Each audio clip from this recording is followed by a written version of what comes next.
జై సద్గురు మహారాజుకు జై. శ్రీ ఆచల ఋషిద్దు రమణయ్య స్వాముల వారికి జై. ఈరోజు మనకు ముఖ్య అతిథి బద్వేలు నుంచి ధనలక్ష్మి గారు వచ్చినారు. మేము 2 వారాల క్రితం బద్వేలు పోయినప్పుడు అక్కడ పరిచయం అయిందామా సభలో మాకు పరిచయం ఉంది. గురువు ఆయన కూడా నరసింహుడు స్వామి శిష్యురాలు. అక్కడ పరిచయం తర్వాత నేను చెప్పాను, నా అడ్రస్ ఇచ్చాను. ఈరోజు ఆమె ఊరికి వెళ్తుంటే మనకు ఫోన్ చేసి ఆశ్రమం కాడికి పోదామంటే తీసుకొని వచ్చిన.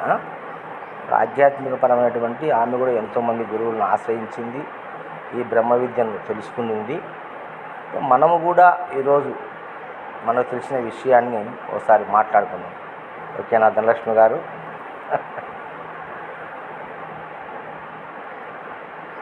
అసలు ఆధ్యాత్మికత అంటే ఏంది? ఆధ్యాత్మికత అంటే ఏంది ప్రశ్న ఇది. మీకు తెలిసిన రీతిలో దానికి సమాధానం చెప్పండి. ఆధ్యాత్మికత అంటే ఏంది? అసలు ఆధ్యాత్మిక విద్య అంటే ఏంది? అసలు ఆధ్యాత్మిక విద్య మనిషికి ఎందుకు అవసరమైంది? ఆధ్యాత్మిక విద్య వల్ల మనిషికి ఉపయోగం ఏంటి? చూడు ఎన్ని ప్రశ్నలు దాని ఉందా? చాలా ప్రశ్నలు ఉందా? అంటే ఆ విధంగా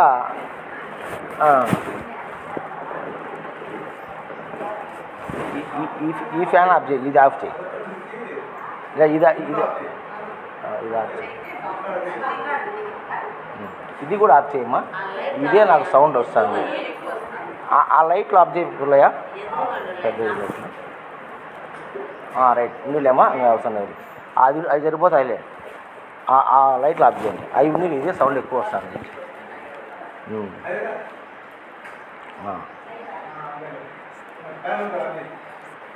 ఉన్నీలే, అవి ఉన్నీలే పోలేయా?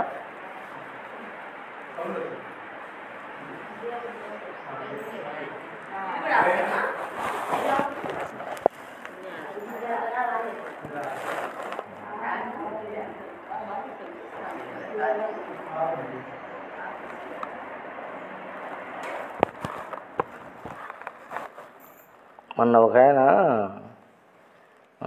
యూట్యూబ్లో ఒక ప్రశ్న పెట్టినాడు. ఎవరు ఈయన? గరికపాటి. మన వాళ్ళు పూజలు చేస్తారు, పువ్వులు ఏడ సందుంటే ఆడ చెప్తారంట. పువ్వులు ఏడ సందుంటే ఆడ చెప్తారట దేవునికి. చెవుల్లో, సంకల్లో, కాళ్ళల్లో అట్లా వచ్చింది. ఏళ్ళలో పెట్టింది.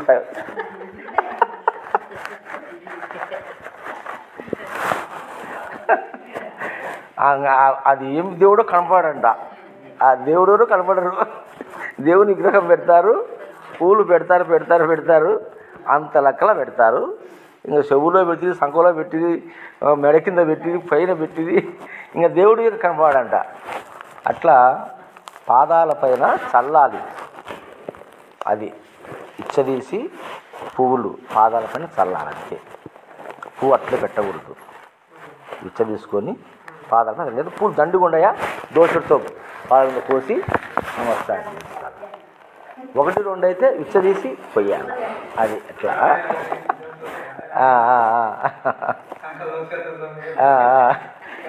ఏమాడని పెడితే ఎట్లా? రాయిది ఏమన్నదని చెవుల్లో పెట్టకూడదు. ఒకటి సంఖలో పెడతారు. ఆడ సందు ఉంటే ఆడ కూర్చుంటే ఇట్లా పాదాల కాడ పెడతారు, నెత్తిన పెడతారు. అంటే ఏమంటాడనే? ఆయనకు శరీరం కాదా? ఆయనకు దురద పెట్టదా? అది మా ఆదిలక్ష్మి అని పేరు, ధనలక్ష్మి. ఆధ్యాత్మికత అంటే ఏంటి? ఆధ్యాత్మికత మనిషికి ఎందుకు అవసరం వచ్చింది? ఆధ్యాత్మికత వల్ల మనిషికి ప్రయోజనం ఏంటి అనే ఈ 3 ప్రశ్నలు మనం వేసుకుందాం. 3 సార్లే, దండి వద్దు. ఆధ్యాత్మికత అంటే ఏంది? ఆధ్యాత్మికత వల్ల మనిషికి అవసరం. ఆధ్యాత్మికత అవసరమైతే ఎలా అవసరం? దానివల్ల ఉపయోగం ఏంటి? ఈ 3 ప్రశ్నలకు మీరు సమాధానం చెప్పండి ఒక మాటలో, మీరు తెలుసుకున్న విద్యలో. తర్వాత నేను కూడా చెప్తా దానికి. అంటే ఇక్కడ పోటీని కాదు, విషయం. మీరు ఏమనుకొని ఈ ఆధ్యాత్మిక మార్గంలోకి వచ్చినారు, ఒక గోల్ ఉంటుంది కదా. మనం చదువుకుంటున్నాము, ఏం చదువుతున్నాము, డాక్టరు, లాయరు, ఇంజనీరు, ఏదో కావాలని కదా చదివేది. ఆ గోల్ లేకుండా చదివితే ఎట్లా? అది ఏందో తెలుసుకోకుండా గురువు కాడికి చేరితే ఎట్లా? అసలు గురువు అంటే ఏంటి, అసలు విద్య, ఈ బ్రహ్మ విద్య అంటే ఏంటి, ఈ ఆధ్యాత్మికత అవసరమేమి మనకు, దానివల్ల ఉపయోగమేమి అనే విషయాన్ని మనం తెలుసుకోవాలి. దాన్ని మీరు చక్కగా 4 మాటల్లో చెప్పండి. తర్వాత నేను కూడా విశ్లేషణ చేసి పరిపూర్ణంగా తెలియజేస్తాను.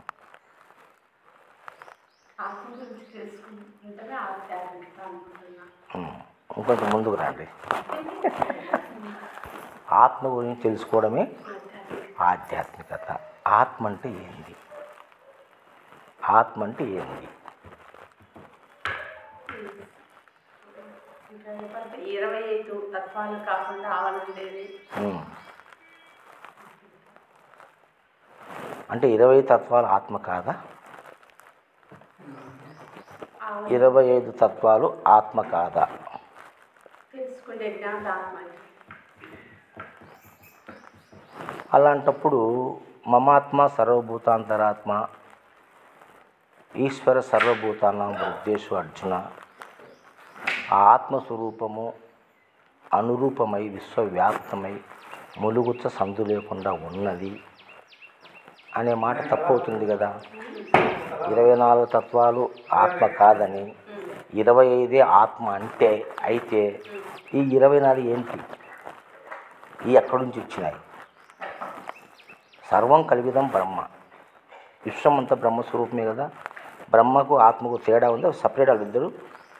ఆత్మ బ్రహ్మ వేరా?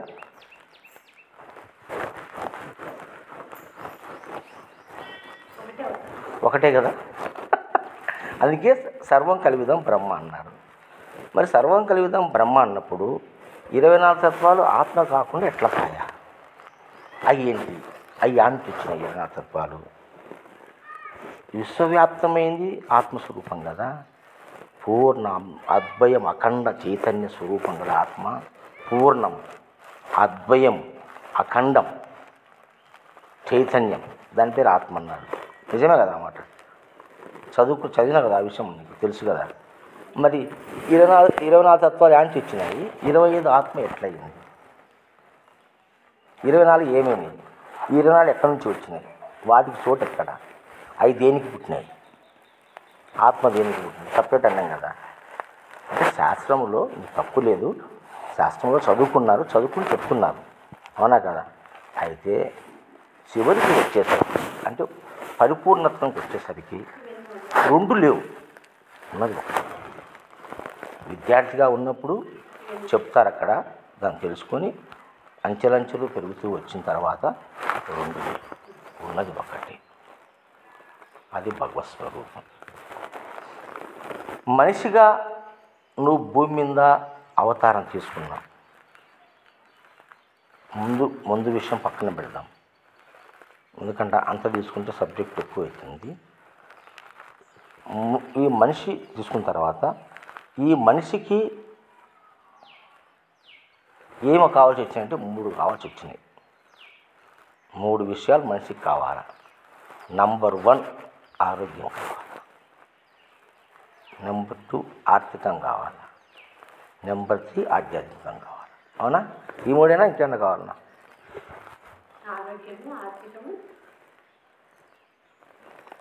ఆరోగ్యము, ఆధ్యాత్మికం, ఈ 3 కదా. ఇంకేమన్నా కావాలన్నా?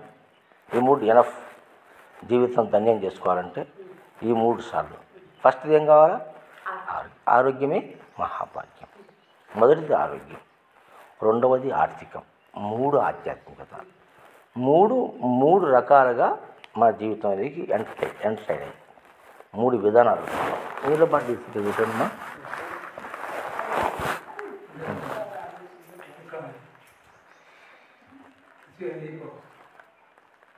కూల్ వాటర్, అది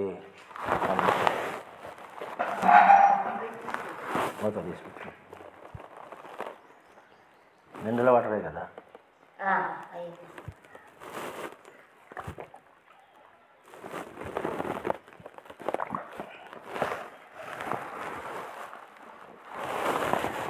బాగా నిశ్చితంగా అందరు వినండి,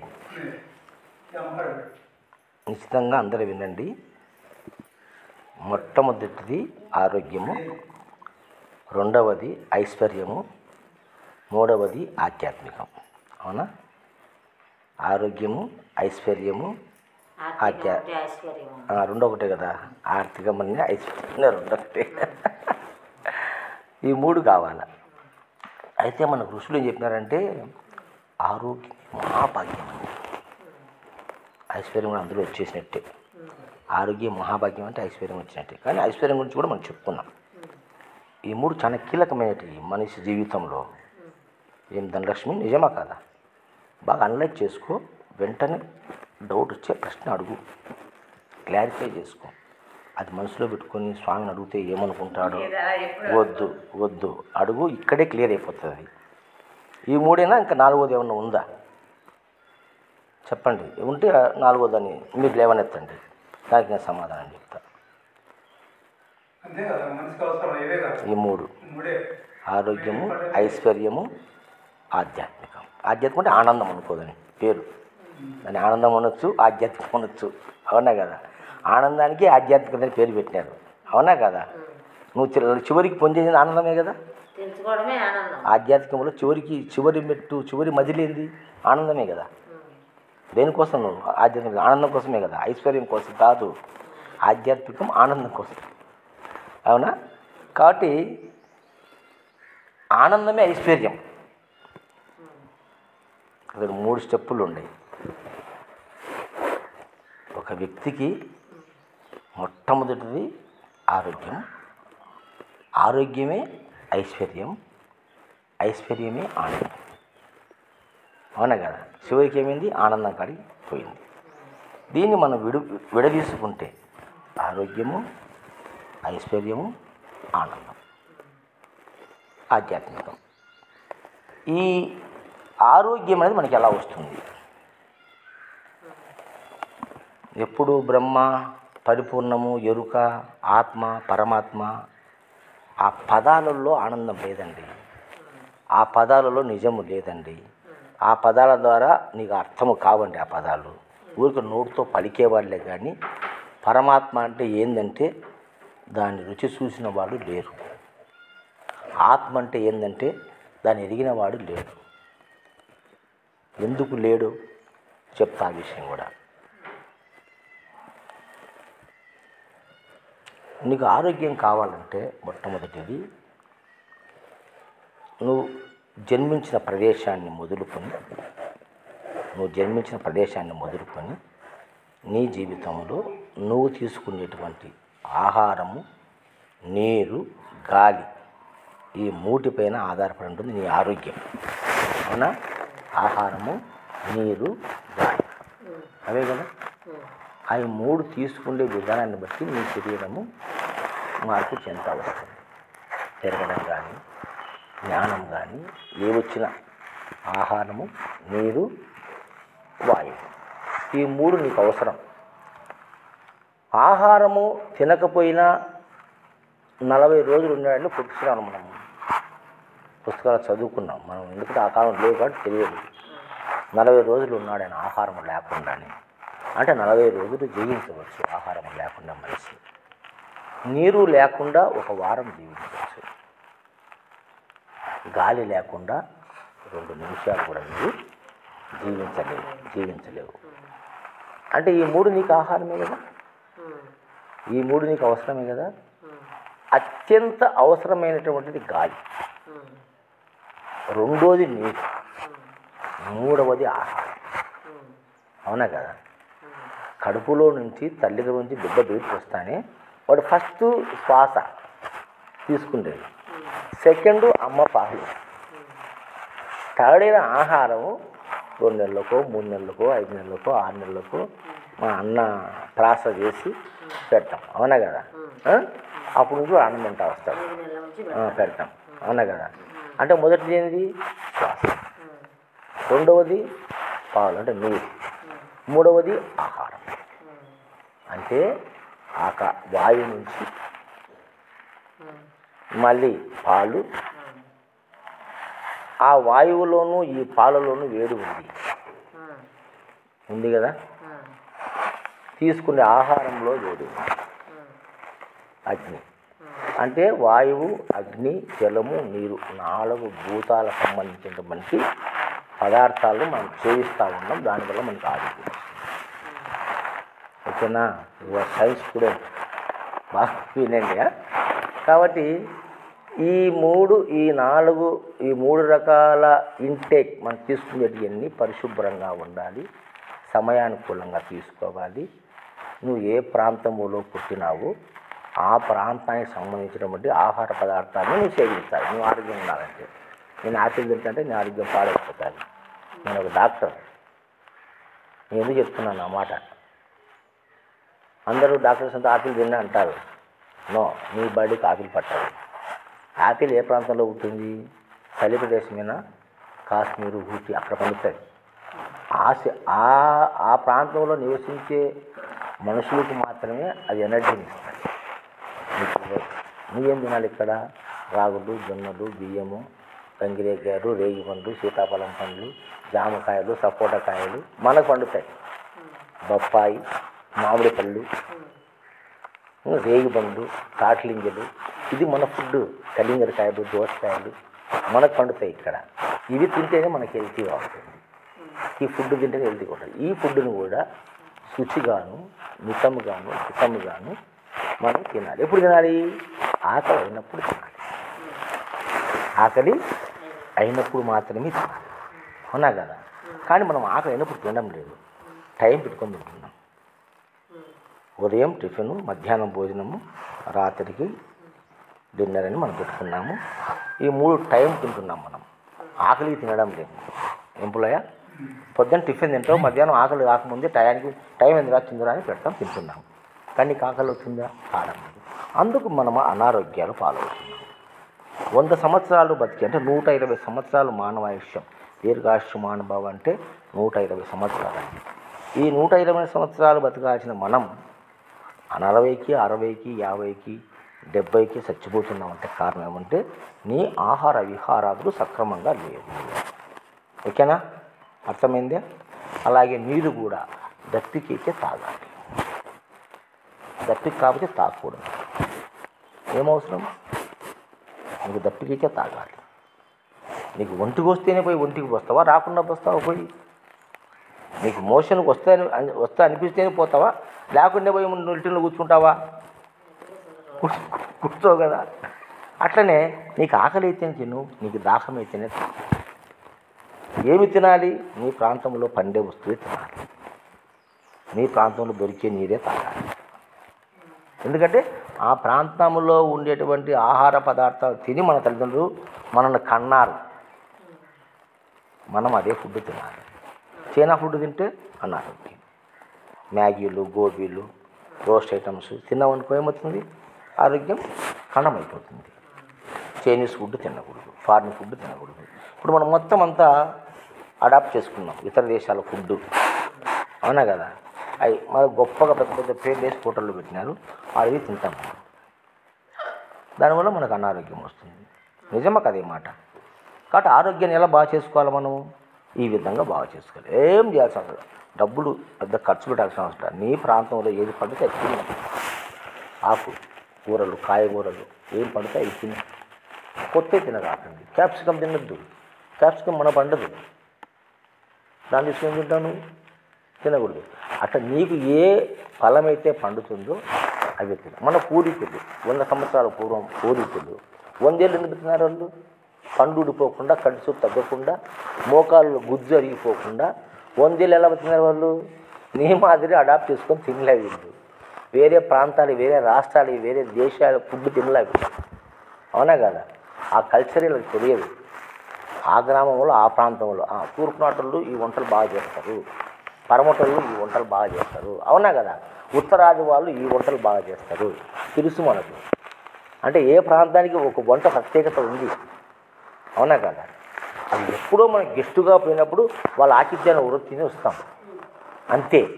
దానివల్ల మనం చేసుకోము. మన వంట మనదే, వాళ్ళ వంట వాళ్ళదే. అవునా కదా? అలా పోయి తిని వచ్చిన వాళ్ళు పడక వాంతులు ఉన్నారు, బేదనీళ్ళు ఉన్నారు. అవునా? వాళ్ళు వీటి పదార్థమే కదా. కానీ నీకు ఎందుకు పడలే? ఆలోచన చేయాలి కదా మనం. కాబట్టి ఈ విధంగా నువ్వు ఉండి మంచి టయానికి భోంచేస్తూ, ఆకలినప్పుడు భోంచేస్తూ, దప్పికినప్పుడు తాగుతూ, మంచి ఆహార పదార్థాలు నీ ప్రాంతంలో పనిచేయడం నువ్వు తింటే నీ ఆరోగ్యం బాగుంటుంది. ఓకే, ఆరోగ్యం అయిపోయింది కదా. ఏమైనా దాంట్లో సంశయం ఉందే, డౌట్ ఉందే అడగండి. మీరు అడిగితే నేను అడిగినట్టే. ఎందుకంటే వాళ్ళకి అంత పరిజ్ఞానం లేదు కాబట్టి. మీరు హెల్త్ వర్కర్గా పనిచేస్తున్నారు, నర్సుగా పనిచేస్తున్నారు. శానిటరీ ఇన్స్పెక్టరా? శానిటరీ ఇన్స్పెక్టర్ అంటే ఎక్కడ పిహెచ్డీలోనే కదా. మరి హెల్త్ ఇన్స్పెక్టర్ మీకు అన్నీ తెలిసి ఉంటుంది కదా. మరి హెల్త్ ఇన్స్పెక్టర్గా మీకు అన్నీ తెలుసు.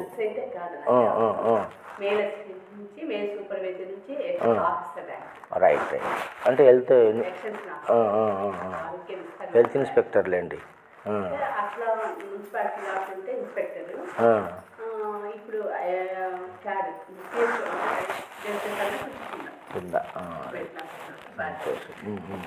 మరి హెల్త్ డిపార్ట్మెంట్ ఉండరు కాబట్టి మీకు అన్ని విషయాలు తెలిసి ఉంటాయి. ఇప్పుడు నేను చెప్పినటువంటి ఈ లాజిక్, ఈ పద్ధతి సమంజసమైందేనా కాదా? 100% సమంజసమైంది కదా. ఇంకా తర్వాత ఆర్థికానికి పోదాం. ఆర్థికం అనేది కూడా ఆరోగ్యం ఎప్పుడైతే బాగుంటుందో అదే సౌభాగ్యం అని పెద్దలు చెప్పినారు. ఆరోగ్యమే మహాభాగ్యం అన్నారు. అంటే మనకు అష్టైశ్వర్య భోగభాగ్యాలు మన దేహంలో ఉన్నాయి. అష్టైశ్వర్య భోగభాగ్యాలు మన దేహంలోనే ఉన్నాయి. అష్టైశ్వర్యం అంటే పంచభూతములు, 3 సత్వరజోతమో గుణములు, ఈ 8 కలిసి అష్టైశ్వర్య భోగభాగ్యాలు అంటారు. దాని వల్ల బయట మనము పుత్రులు, సపుత్రులు, భూములు, ఇండ్లు, వాకిలు చెప్తారు బ్రాహ్మణులు. అది కాదు. అష్టైశ్వర్యముతోనే ఈ దేహం ఉంది ఇప్పటికీ కూడా. అంటే పంచభూతాత్మైనటువంటి శరీరం ఉంది. ఇందులో సత్వ రజోతమ గుణములని 3 ఉన్నాయి. ఈ 8 చేతనే ఈ దేహం నడుస్తూ ఉంది. అది అష్టైశ్వర్య భోగభాగ్యాలతో నువ్వు ఉన్నావు ఇప్పటికీ. ఇది ఐశ్వర్యం. ఇక భౌతికపరమైన అవసరం అనేది ప్రపంచం. డబ్బు అనేది ప్రపంచం, పరమార్థం కాదు అది. అవునా కదా. ప్రపంచంలో డబ్బు ఉంది. ఆ ప్రపంచంలోకి వెళ్తే ప్రపంచంలో నీ యొక్క స్థితిని బట్టి నువ్వు ఏ కార్యం చేస్తావో అక్కడ నీ జీవన విధానానికి సరి అయినటువంటి డబ్బులు నీకు సమకూరుతాయి. కానీ కొంతమంది తన మనసులో ఒకటి ఉంటుంది, కానీ తను ఇంకో పని చేస్తుంటాడు. 100కి 90 మంది ఆ పని చేస్తున్నారు. తను అనుకున్న పని ఎవరు చేయడం లేదు. తను అనుకున్న పని ఎందుకు చేయలేకపోతున్నాడంటే కుటుంబ సమస్యల వల్ల కావచ్చు, ఈ ఎదుట మనకు కనిపించేటువంటి సమాజం వల్ల కావచ్చు. అవునా కదా. లేదంటే తనకు హెల్త్ ఇష్యూ కావచ్చు, లేదంటే తనలో ఒక ఇన్ఫీరియారిటీ కాంప్లెక్స్ కావచ్చు.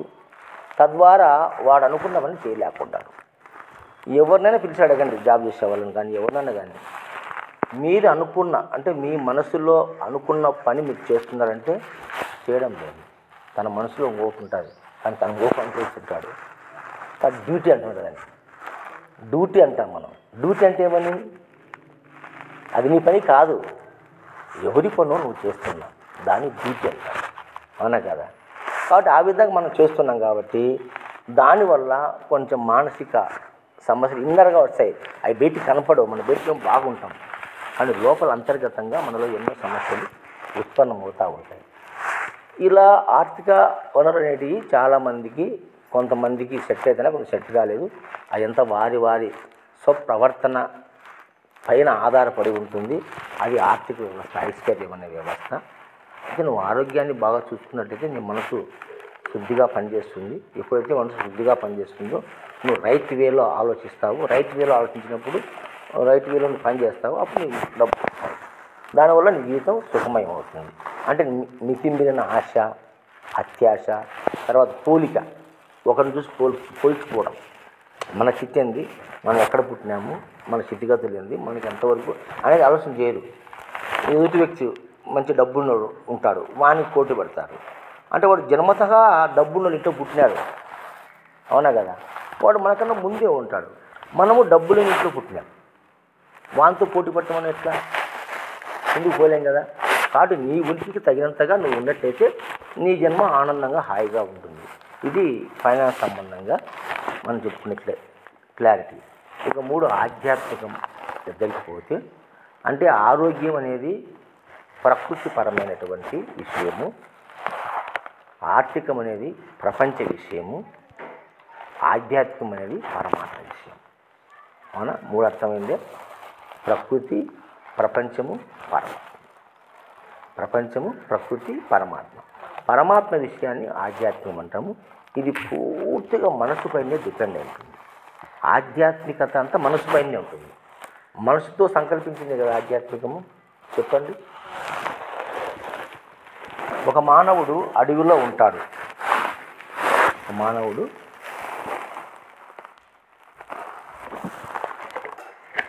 అడవిలో ఉంటాడు. అడవిలో పుడతాడు, అడవిలో పెరుగుతాడు. అతనికి ఏం ఆధ్యాత్మికత ఉందిలేమా? ఉందిలే, సౌండ్ వస్తుంది. ఆధ్యాత్మికత అనేది ఒక వ్యక్తి ఒక అడవిలో పెరిగితే వాడు మనిషే కదా, వానికి ఏం ఆధ్యాత్మికత అవసరం ఉందా? వానికి ఏం అవసరం లేదు. అవునా కదా? అంటే ఇక్కడ వచ్చినాక ఈ మానవుడు తనకు ప్రపంచకంలో బ్రతకాల్సి వచ్చినప్పుడు అనేక సమస్యలు, అనేక కష్టాలు, అనేక ఇబ్బందులు కదులుతున్నాయి. వాటి నుంచి ఉపశమనం కోసం పరమాత్మతత్వాన్ని ఆలోచన చేసినాడు. అందుకే నేను భయముతో ఊహించిన దేవుడు అని ఒక కొటేషన్ చెప్పాను.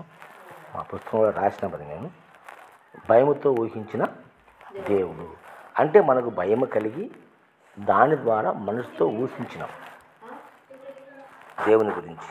అవునా కదా? దేవుని గురించి పలు రకాలుగా ఆలోచన చేసినాం. తలకో రీతిగా శాస్త్రములు రాసినాం.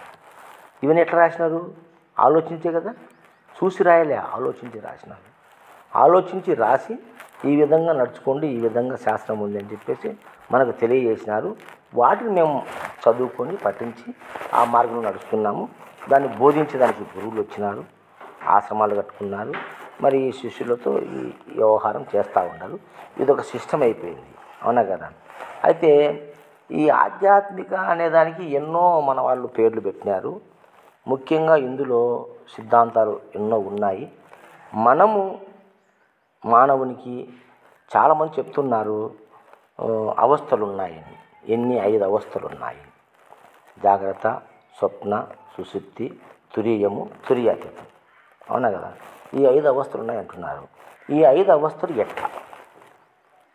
ఎలా ఉన్నాయి? 5 అవస్థలు మనం ఎలా తెలుసుకోవాలి? ఏమైనా ఐడియా ఉందా మీకు? అంటే ఇప్పుడు మనం ఈ ఏదో మన ఇంద్రియాలతో తెలుసుకునేదంతా జాగ్రత్త అవుతుంది.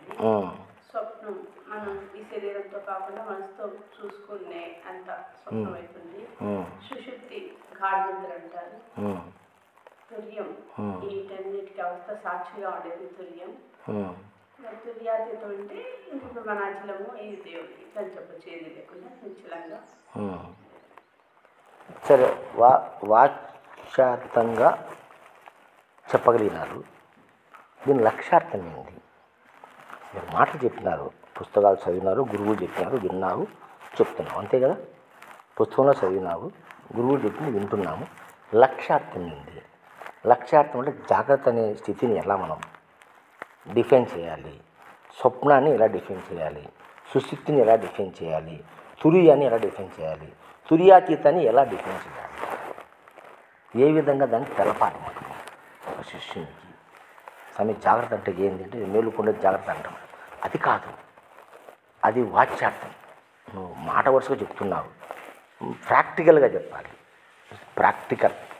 ప్రాక్టికల్గా జాగ్రత్త అంటే ఏంది, ప్రాక్టికల్గా స్వప్నం అంటే ఏంది, ప్రాక్టికల్గా సుషుప్తి అంటే ఏంది, ప్రాక్టికల్గా తురియం అంటే ఏంది, ప్రాక్టికల్ తురియాతీతం అంటే ఏంది.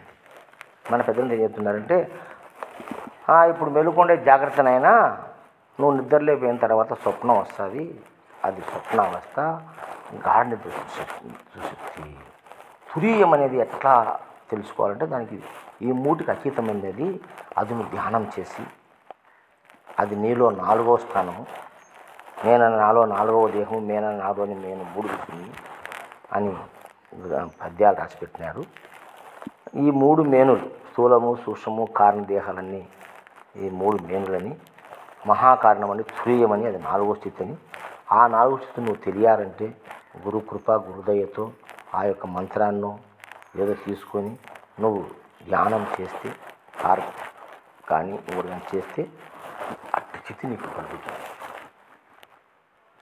అది నీ ప్రయత్నము, నువ్వు చేసి తెలుసుకోవాలా.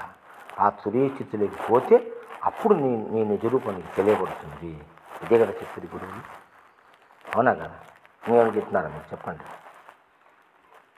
తురియం అంటే ఏం చెప్పినారు?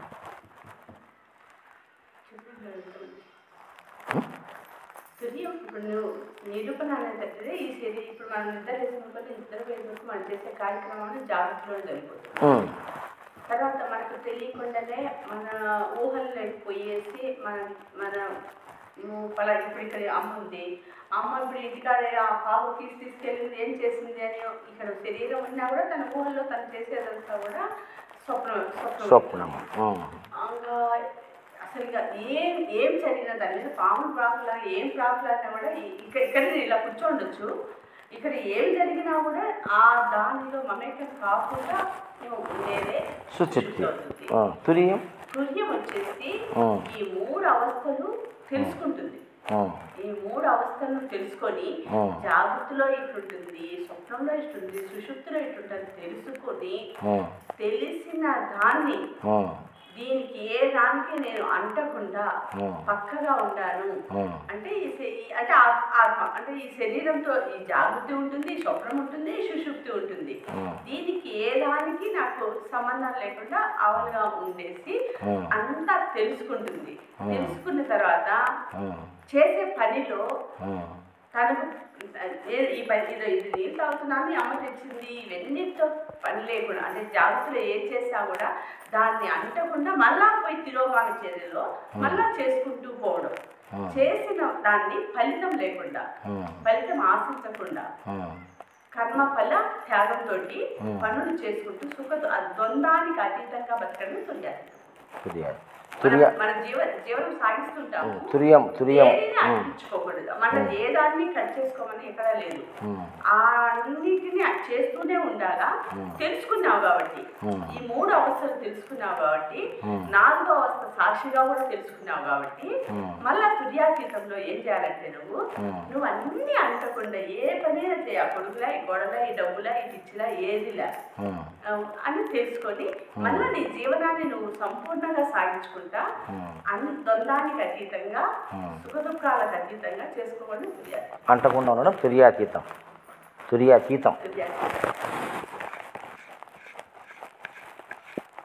మీరు చెప్పినటువంటి ఈ 4 మాటలు శాస్త్రవాక్యాలు పెద్దలు చెప్పిన వాక్యాలు, ఎందరో మహానుభావులు ఆది నుంచి చెప్తున్నారు, మనం వింటున్నాం, అవునా కదా? పెద్ద చెప్పిన మాటలు కదా ఇవన్నీ వింటున్నాం. కానీ అనుభవం అంటే ఎట్లా? దీనికి డెఫినేషన్ కావాలి. దీన్ని మనము ప్రాక్టికల్గా చెప్పాలి. ఎట్లా అనేది నేను ప్రయత్నం చేస్తాను చెప్పడానికి. వినండి. జాగ్రత్త, స్వప్నము, సుషుప్తి, తురియము, తుర్యాతీతము.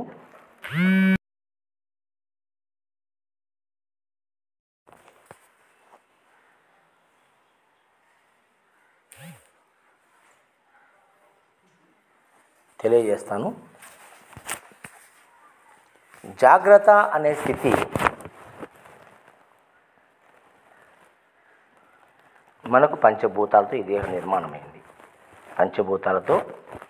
నిర్మాణమైంది.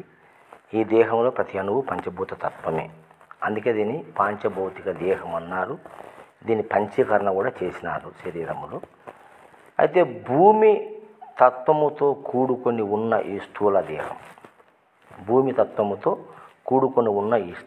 దేహం, పదార్థం మొత్తము భూతత్వందే. ఈ 80 జీవరాశులు భూతత్వమే. ఒక రూపం కనపడిందంటే భూస్వరూపమే, అవునా కదా? అనలైజ్ చేసుకోండి బాగా. ఒక పదార్థం మన కంటికి కనపడిందంటే అది భూస్వరూపం, అవునా కదా? ఒక పదార్థం మన కంటికి కనపడిందంటే అది భూమి యొక్క స్వరూపం. 84 లక్షల జీవరాశులు భూమిలోనే పుట్టినాయి. మొక్కలు పుట్టినాయి, పదార్థాలు పుట్టినాయి, లోహాలు పుట్టినాయి, అవునా కదా? ఈనాడు మనం తయారు చేసుకున్న ప్రతి వస్తువు కూడా భూమి నుంచి మనం తయారు చేసుకున్నాం. విమానం కావచ్చు, సెల్ ఫోన్ కావచ్చు, బంగారు కావచ్చు, ఇనుము కావచ్చు, అన్ని లోహాలు సమస్తము భూమి నుంచి మనకు ఉత్పత్తి అయినాయి. అలాగే ఈ శరీరంలో ఎముకలు, నరములు, కండరాలు, అవయవాలు మొత్తం అంతా మట్టితో తయారైనటువంటి, అంటే భూమితోనే తయారైనటువంటి ఇవన్నీ కూడా అన్నీ ఆ వస్తువుతో లింక్ అయింది ప్రపంచం. వస్తువుతో లింకప్ అయ్యి చేసే వ్యవహారమే జాగ్రత్త అంటారు. వస్తువుతో లింకప్ అయి చేసే వ్యవహారమే జాగ్రత్త, అవునా కదా? వస్తువుతో నువ్వు లింక్ అయి చేసే ప్రతి కార్యము జాగ్రత్త అవస్థ. ఈ భూమి మీద సమస్త ప్రాణులు, సమస్త విషయాలు, సమస్త వస్తువులు, డబ్బు, ధనము, ఇల్లు, వాకిలి, భార్య, బిడ్డలు, ఈ సమస్తం అంతా వస్తువులతో ఉంది, అంటే రూపాదులతో ఉన్నాయి. ఈ రూపాదులతో నీవు మమేకమై చేసే సంసారమే జాగ్రత్త, మెలకువ. రూపాదులతోనే లింక్ మనకు, సమస్తం రూపాదులతోనే లింకు, దీన్ని జాగ్రత్త అవస్థ అంటారు. అవునమ్మా? అర్థమవుతుంది కదా? సృష్టి జాగ్రత్త అవస్థ అని చెప్తున్నా ఇక్కడ. సృష్టి రూపనామాదులతోనే నువ్వు కనెక్ట్ అయి ఉన్నదని జాగ్రత్త అవస్థ అంటే ఇది భూతత్వం. భూతత్వమే జాగ్రత్త అవస్థ. నేను లింక్ చేసి చెప్తున్నాను. భూతత్వమే జాగ్రత్త. దీనికి బ్రహ్మ సృష్టికర్త, దీనికి క్రియాశక్తి, కర్మ. అందుకే కర్మ చేయాలని చెప్పినాడు కృష్ణుడు భగవద్గీతలో. అందరూ అన్నిటికన్నా కర్మయోగమే శ్రేష్టమైంది అని చెప్తాడు. జ్ఞానయోగం కన్నా కర్మయోగమే శ్రేష్టమైంది అని చెప్తాడు. అంటే ఈ జాగ్రత్త అవస్థలో చేసేదంతా నువ్వు కర్మనే. జాగ్రత్తలో చేసేది మొత్తం కర్మనే. నువ్వు ఏం చేయాలి? సత్కర్మ కావచ్చు, దుష్కర్మ కావచ్చు, ఫలారహితమైన కర్మ కావచ్చు, ఫలాపేక్ష కావచ్చు, కర్మ చేస్తావు నువ్వు. అది అది అది సెకండ్ ఆప్షన్. అది మంచిదో చెడ్డదో, ఫలాపేక్ష రహితమో ఫలాపేక్షనో, అది సెకండ్ ఆప్షన్. కానీ ప్రతిదీ కర్మ చేస్తావు. కర్మ చేసేదంతా జాగ్రత్త అవస్థ. ఇది భూతత్వంతో. ఇది క్రియాయోగము. అంటే నువ్వు క్రియ సలుపుతున్నావు, కర్మ చేస్తున్నావు. జాగ్రత్త అవస్థలో కర్మ చేస్తున్నావు, అవునా కదా? కాబట్టి దీనికంతా బ్రహ్మ అధిపతి. ఇది క్రియా శక్తితో కూడుకొని ఉన్నది. రూపనామాదులతోనే మమేకమై చేసేటువంటి ప్రతి కార్యము నువ్వు జాగ్రత్తలో చేస్తున్నావు. ఇది జాగ్రత్త అవస్థ. ఇది భూతత్వంతో కూడుకొని ఉన్నది. సెకండ్ స్వప్నావస్థకు వద్దాం. స్వప్నావస్థ పోతే జలతత్వం. జల విష్ణునారాయణమూర్తి అధిపతి జలానికి. అది ఇచ్ఛాశక్తి. ఇచ్ఛాశక్తి అంటే మన ప్రతిబింబం ఎక్కడ కనపడుతుంది? నీటిలోనే ప్రతిబింబం కనపడుతుంది మనకు. ప్రతిబింబం ఎక్కడ ఉంది? నీటిలో కనపడుతుంది. అంటే ఇప్పుడు అద్దాలు వచ్చినాయి, అద్దాలు పక్కన పెట్టు. ప్రకృతి రూపంలో ఒక ప్రతిబింబం చూడాలంటే నీళ్ళలో చూడాల్సింది. అప్పుడు ఎవరైనా నీటిలో చూపిస్తాను నాకు ప్రతిబింబాన్ని, అవునా కదా? చూసుకుంటున్నాడు నీళ్ళల్లో. ఆ నీటిలో ప్రతిబింబాన్ని కనపడుతుంది. అంటే ఏం కనపడింది? రూపము నీటిలో కనపడుతుంది. ఇది సూక్ష్మశక్తి. అంటే నువ్వు భౌతికంలో జాగ్రత్తలు ఏ రూపాలు అయితే పొందుతున్నావో అదే రూపాన్ని నువ్వు స్వప్నావస్థలో తెలుసుకుంటున్నావు. స్వప్న స్థితి విష్ణు స్వరూపము, అది మాయ. అందుకే శ్రీకృష్ణుడు మాయ చేసేవాడు అని మనం చెప్తాం. ఆ విష్ణు స్వరూపం ఎందుకంటే ఆయన దశ అవతారాలు ఇచ్చినాడు. మాయ కదా, మాయా స్వరూపం. ఆయన ఉండేది ఎక్కడ? పాలకడలిలో ఉన్నాడు, అవునా కదా? అంటే మాయా స్వరూపిణి. అంటే స్వప్నము మాయ. అంటే నీ స్థితి జల అవస్థలోకి వెళ్ళినప్పుడు అది స్వప్న స్థితి అవుతుంది. దానికి విష్ణువు అధిష్టాన దేవత అవుతాడు. అది ఇచ్ఛ. అంటే అక్కడ ఇచ్ఛ వల్లనే అది నీకు కలుగుతుంది స్వప్నము. ఇచ్ఛాశక్తి వల్లనే నీకు స్వప్నం వస్తుంది. నీలో ఇచ్ఛాశక్తి ఉంటే స్వప్నం వస్తుంది. ఇచ్ఛాశక్తి లేకపోతే స్వప్నం రాదు. కొంతమంది మాకు స్వప్నం రారు అంటాం, యోగులు మాకు స్వప్నాలు రావంటారు. అంటే ఇచ్ఛాశక్తిని వాళ్ళు లేకుండా పోయి ఉంటుంది. అంటే ఏ ఇచ్ఛ ఉండదు. జాగ్రత్త అవస్థ పొందే వాళ్ళకందరికీ ఇచ్ఛ ఉంటుంది. కాబట్టి ఆ ఇచ్ఛ వల్ల నీకు స్వప్నం వస్తుంది. ఆ స్వప్నము జలస్వరూపము. అది అధిపతి విష్ణుదేవుడు. దానికి అది ఇచ్ఛాశక్తి. క్లియర్? 3 సుషిప్త అవస్థ, అగ్ని స్వరూపము. అగ్ని దగ్ధం చేస్తుంది. జ్ఞానాగ్ని దగ్ధ కర్మాన్ని. కర్మ ఎక్కడ చేస్తున్నావు? జాగ్రత్తలు చేస్తున్నావు, అంటే రూపనామాలు చేస్తున్నావు. సమస్త రూపనామాదులు అక్కడ భాషను అయిపోతాయి. సుషిప్త వస్తువులు అగ్ని స్వరూపము. ఆ అగ్ని స్వరూపం నీ దేహాన్ని ఒక టెంపరేచర్లో పెడుతుంది. 98.6 అనే టెంపరేచర్లో నీ బాడీని కాన్సన్ట్రేషన్గా పెట్టే శక్తి ఆ అగ్ని స్వరూపానికి ఉన్నది.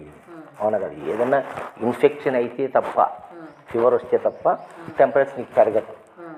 ఎప్పుడు నార్మల్గానే ఉంటుంది టెంపరేచర్. ఎడదో తిరుగు సెల్డో తిరుగు నీ బాడీ టెంపరేచర్ నార్మల్గానే ఉంటుంది, 1 డిగ్రీ అటు ఇటు. దీన్ని అంతా కవర్ చేసే దేవుడు అగ్ని స్వరూపం. దీనికి రుద్రుడు అధిపతి. ఇది జ్ఞానశక్తి.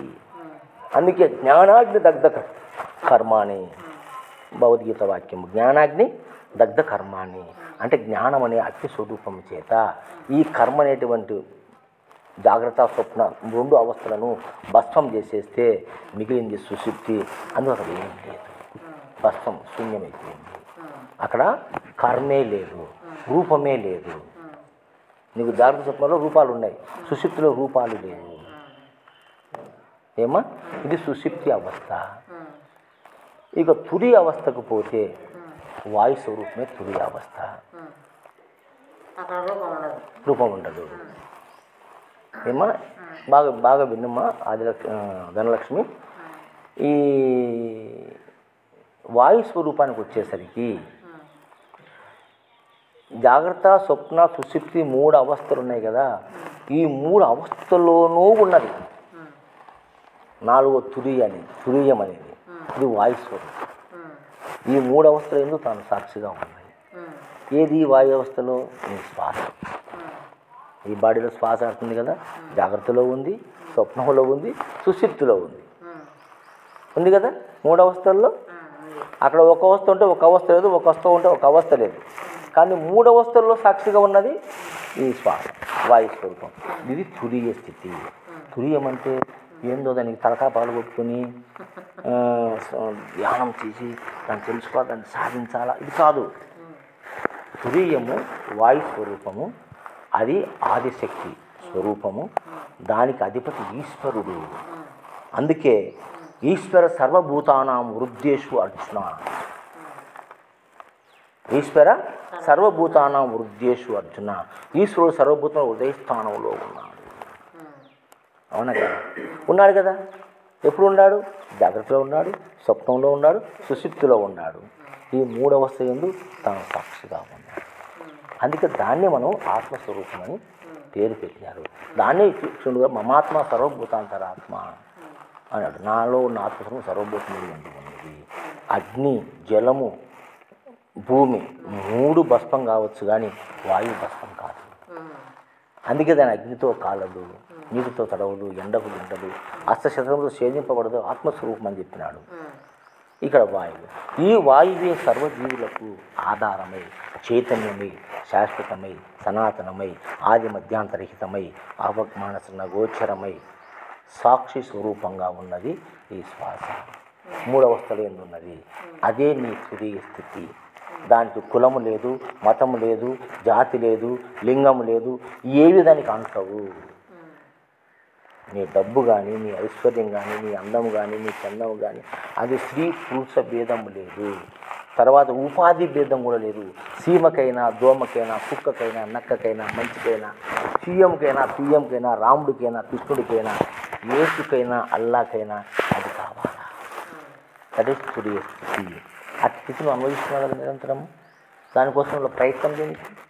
ఏం ప్రయత్నం చేసి తెలుసుకుంటాను దాన్ని. అందుకే నేను ప్రాక్టికల్ చెప్తాను అంటున్నాను. ప్రాక్టికల్ నాలెడ్జ్ ఇది.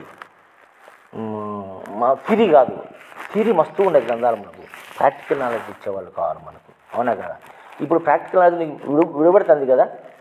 ఏమైనా సంశయం వస్తే మధ్యలో అడుగు, దానికి సమాధానం చెప్తాను నేను.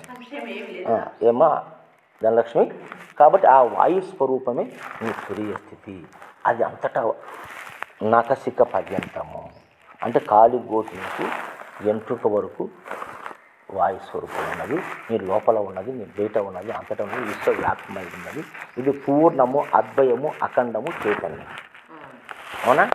అదే నేను కదిలిస్తాను. ఈ సర్వోపాధులను అది కదిలిస్తాను.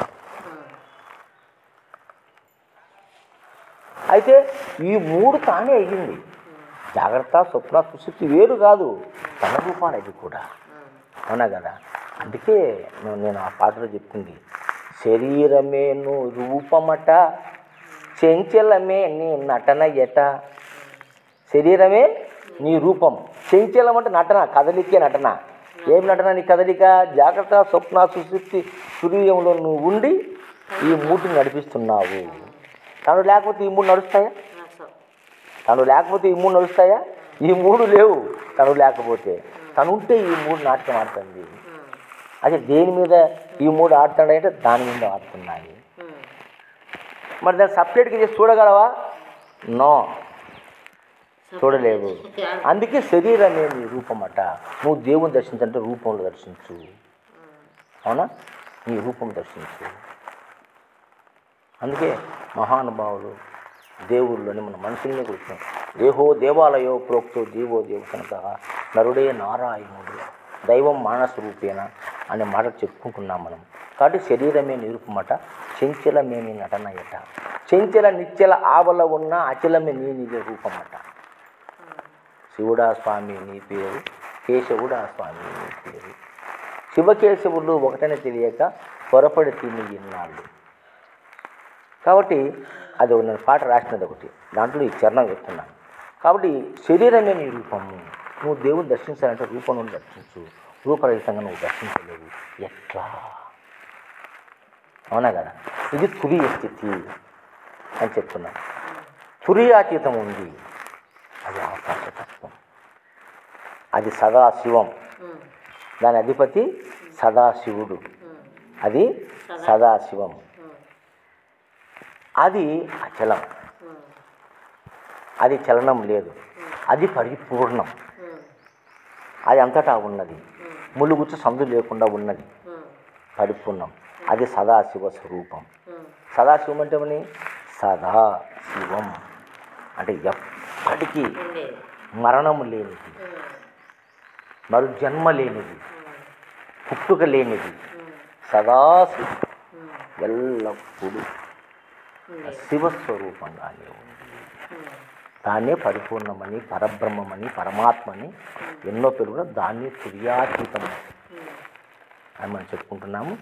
అది పరాశక్తి స్వరూపము, ఆకాశ అంశము మన శరీరములో పరాశక్తి స్వరూపమై ఉన్నది. దాన్ని మనము తుర్యాతీతం అంటున్నాము. అది ఎక్కడుంది? మన శరీరంలో. శరీరం మొత్తం వ్యాపించి ఉంది. నీవు బయలులో ఉన్నావు, నీ యందు బయలు నిండి ఉన్నదెరుగకున్నావు. నీకు బయలు సూచనైతే నిమిషమాత్రము నిలువలేవు.